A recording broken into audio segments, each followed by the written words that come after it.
If you're a human being, there is a really good chance that at some point in your life, you felt stuck. Maybe it's the consequence of a job that feels unfulfilling, or maybe it's just a mindset that you've carried with you that's no longer serving you. Of course, everyone's circumstances are so uniquely different, and to assume that everyone can just change the circumstances around them is insensitive and just wrong. But I will say that I think most of us have a lot more agency than we recognize, and my goal with this video is to empower you to take small steps towards a life that you love even more and that feels more fulfilling for you. Our comfort zone often serves as this safety net for us, and in our day-to-day lives, we just do what's comfortable because we know that it's safe, we know how to do it, and we don't really encounter resistance. And maybe it's even just the comfort of falling into your phone when you're anxious, or you don't feel like talking to people in your environment, or you don't feel like doing work or whatever.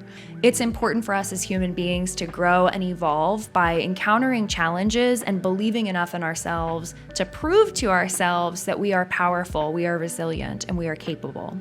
It is incredibly easy to look at the circumstance of somebody else and determine what we think they should do. When it comes to ourselves, it's very easy to come up with excuses and say things like, well, my circumstance is different, or it's harder for me. We're spinning our wheels trying to problem solve for other people, and meanwhile, we're not attending to our own lives. Baked into all of this talk about comfort zones and moving beyond the pale of maybe our normal day-to-day behaviors and mindsets is limiting beliefs. Limiting beliefs can quietly dictate the shape that your life takes. For me, I think about this in relation to the things that I'm passionate about. If I allow my limiting beliefs to win, I would never record YouTube videos, I wouldn't share my music, I wouldn't share my art, and I probably wouldn't be working towards a career that I'm actually excited about, because the limiting beliefs would probably tell me, you shouldn't be doing that, no one cares about what you have to say. But the reality is that limiting belief is,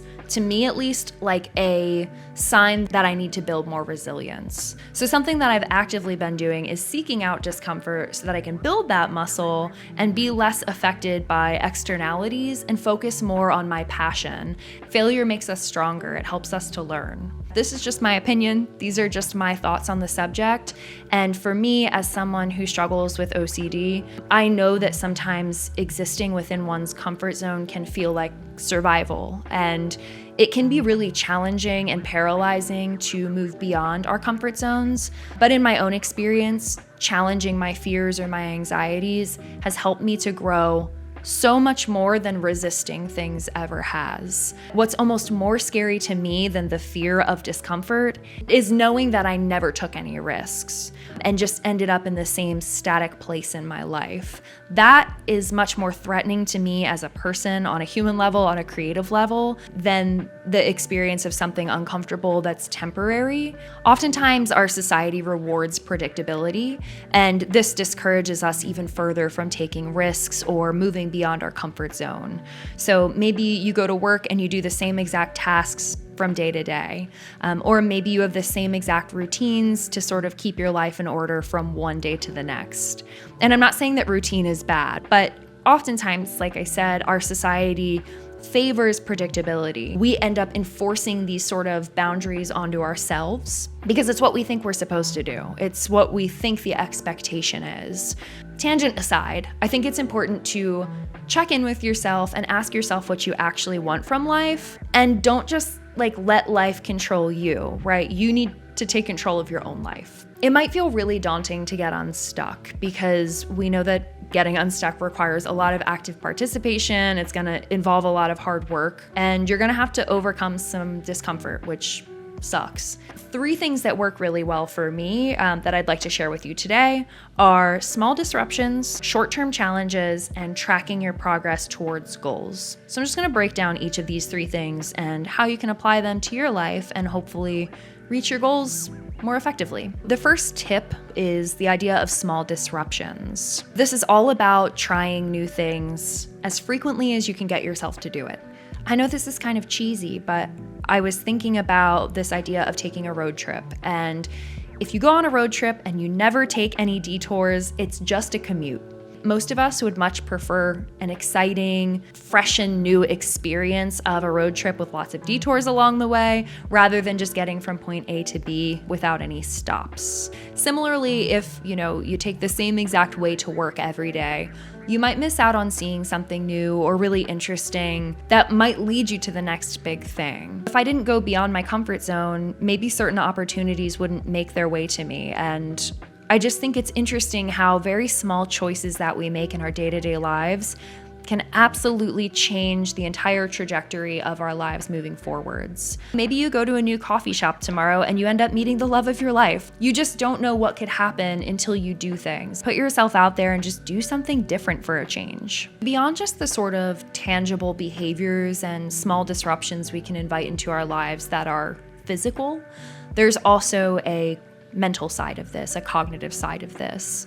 So I kind of like to envision my mind as like a hiking trail. There are obvious paths that I can take that have been treaded before, right? It's like the grooves in my mind, the muscle memory, the things that I naturally do. Maybe along the trail, you notice there is another path and it's like less beat down. It looks like less people have taken that path. I think that our brains are kind of the same way. Like sometimes we might feel ourselves on the verge of doing something different, but then we default to whatever that sort of subconscious built-in behavior is. Something that I found to be extremely effective, especially for my creative process, is to sort of detach my mind from myself. Say, for example, I'm writing a track and I need to come up with a vocal melody. I might get in my own way because I know my process of writing. And maybe these little grooves in my brain feel really comfortable because I've written songs that sound like this or like that. So I want to write something similarly. So sometimes what I will do is I'll ask myself, what would Cedric Zavala do? Or what would Tom York do? And then I'm almost able to take myself out of the equation.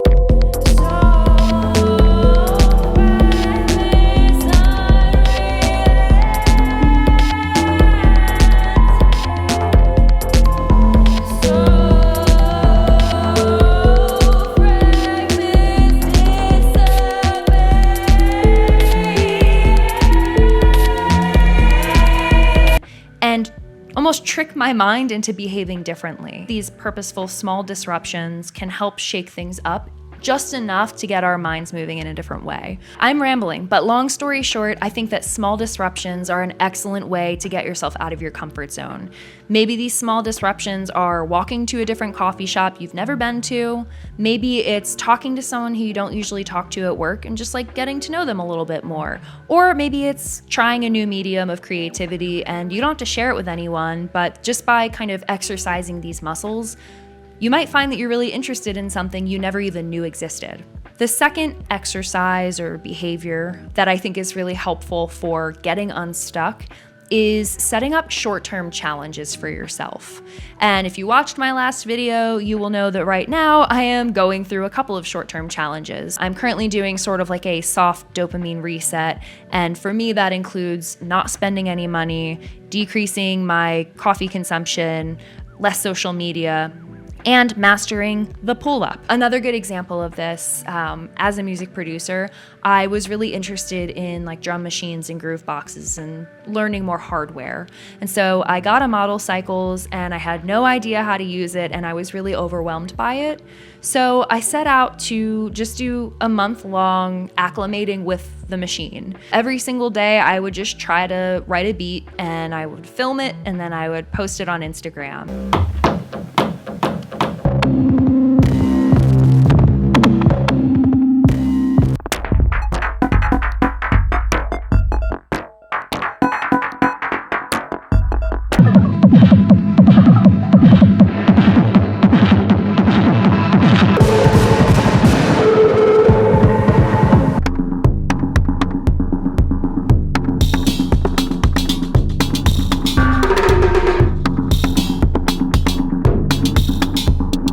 And this was a way to just hold myself accountable to doing something consistently that was uncomfortable and a little bit scary. By sharing it publicly, I was like, this is a little bit vulnerable, but I actually ended up building a really cool community of people. I've collaborated with some of those people now, and Now I feel like very comfortable working with that machine. By doing these sort of short bursts of work on yourself, whether it's developing a new skill or getting your spending in check or doing a detox of some sort, maybe from like caffeine or sugar, whatever your thing is that you're trying to work towards, doing these short-term challenges is a really excellent way to just temporarily reset the way that you operate. Maybe a really great short-term challenge for you would be to welcome a small disruption into your life every day for a month. You know yourself, you know what you need to do, and you're probably just procrastinating because that's what we all do. We don't feel like doing the uncomfortable shit. So if you can kind of frame it as a challenge, it almost becomes gamified and it becomes more fun, and maybe you give yourself a reward at the end. This short-term challenge thing leads me to the third kind of actionable tool that you might want to try, and this is tracking your progress. By having evidence of your growth, it also sort of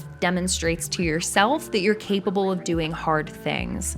And the more that you do hard things, the more that you kind of get from that dopamine cycle, like that positive dopamine cycle. So instead of scrolling on your phone to get dopamine or like eating sugar or whatever, you're doing difficult things.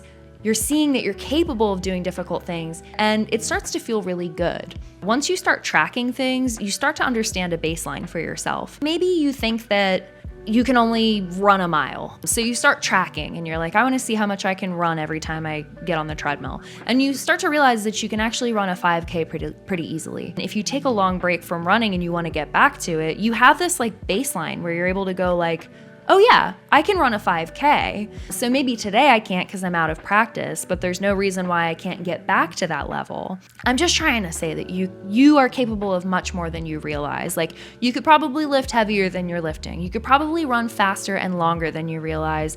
You could probably make more money than you're telling yourself you're capable of. You're probably so much cooler than you realize. Like, you're really cool. So stop being a bully to yourself. Of course, some goals are much more long-term. If you want to like lose 50 pounds, that's not going to happen in 2 weeks or a month. Or if you're trying to pay off student loans, that's a very long-term goal. Maybe if you're trying to tackle a much larger goal or a much larger limiting belief in your life, you can circle back to those first two suggestions of the small disruptions, the intentional disruptions, and then short challenges. Because say, for example, you do a short-term challenge to do a no spend, and the money that you save can go towards your loans. You're helping yourself in two ways. You're becoming more disciplined with money and learning more about what's in your budget and maybe just like becoming more cognizant of your financial situation.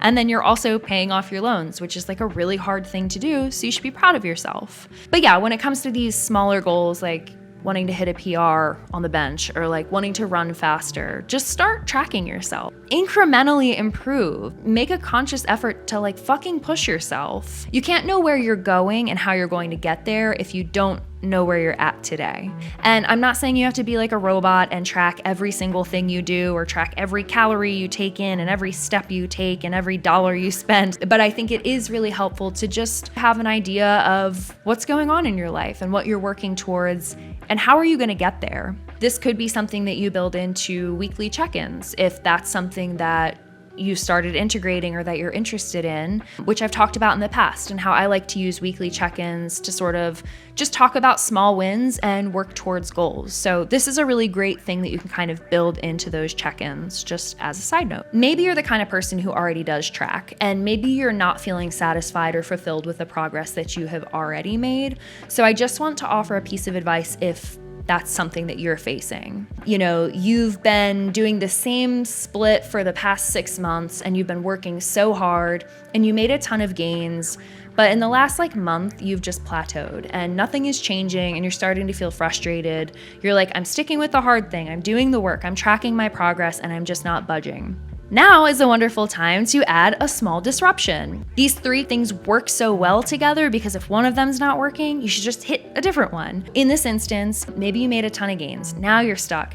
The best thing to do is add a new exercise, challenge yourself, add more weight, do something different, because just like your mind, your body also needs challenge because it gets used to things, it gets comfortable with things. If you're just living in your comfort zone all the time, You're not gonna just like get jacked as shit. Like, you have to work for it and you have to modify the approach over time. And it's the same with any goal that we try to tackle. So if you find that you are tracking, you're trying to do all the right things, but you're not progressing, it's probably time to add more disruptions or to challenge yourself in a more honest way. I've found that by doing those 30-day challenges that I mentioned really allows me the opportunity to be honest with myself. And it's a practice where I can build trust with myself. And I think that that is the most important part of all of this, is that by doing hard things and building the muscle of resilience, you're gonna learn how to trust yourself more. You're gonna make better decisions for yourself, and you're going to like yourself more. The final piece to all of this that I wanna talk about is neuroplasticity, because I think it's really interesting and important. If you don't understand neuroplasticity or know what it is, I will give you the most basic overview because I am not a neuroscientist. There is structural plasticity and functional plasticity, but I wanna talk about structural plasticity, which is the phenomenon in which your brain structure literally physically changes when you encounter challenges, new environments, new skills, things like that. I believe that if we have the power to literally change the physical structure of our brains, that is a superpower that should be exercised every single day. I think that by leaning into curiosity and exploring new things, whether that's new creative modalities or engaging in conversations with new people or reading really difficult books, whatever it is that appeals to you, by doing those things, you're building a better brain. And I think that that is something that we don't talk enough about, the fact that we can truly rewire our brains and strengthen these neural pathways and develop new neural networks. I just think that that is such a miraculous thing that we can do as humans. Even as you age, you still maintain this capacity for neuroplasticity. And though it might degrade over time, this is a perfect example of how we do possess a lot more agency than we realize. If you're always living in your comfort zone, you're never really giving your brain the opportunity to exercise its structural plasticity. And I think that's a disservice to yourself as a human being with a brain, because you should probably strive to like be a better person and evolve and lean into the things that fill your soul. We are here on this planet, and who knows how long any of us will be here. And I think that most of us carry with us some sort of deep passion or desire to accomplish something specific in our lives. For a lot of people, it's pretty easy to pinpoint. It's just that there is fear blocking us from accomplishing that thing or tackling that thing. And I think that by inviting discomfort into our lives, again, we can become so much more resilient and so much more fulfilled by life. Get out of your comfort zone. It freezes your potential to grow, and you're not going to evolve or change over time if you do the same thing every day and you think the same way every day. I know that this is hard. I know it's not easy to break cycles and get unstuck. And there are so many factors at play with mental health and, circumstances and the environment you might live in. There are so many factors. So I, again, don't want to be insensitive to any of that. But I just want you to know that you're a badass, like you're sick, you're cool. Just trust yourself and demonstrate to yourself that you're capable of doing hard things and overcoming discomfort, because you will end up just impressing the shit out of yourself. Nothing else in this world has the sort of permanence that your relationship to yourself has, if that makes sense. So you should make it worth it and exercise your neuroplasticity. So go do something uncomfortable and go do something you've never done before that you've always wanted to try, and tell me how it goes. What is the scariest dream that you have for yourself? Maybe you've always wanted to learn to play the saxophone, but it feels really scary, or there's something preventing you from doing it because it feels vulnerable or it feels too lofty of a dream. Identify that thing that's deep in your soul, that's deep inside of you as a passion that you're terrified of. What is one small disruption, short challenge, or way that you can track progress towards that goal today? Just do it. Bye.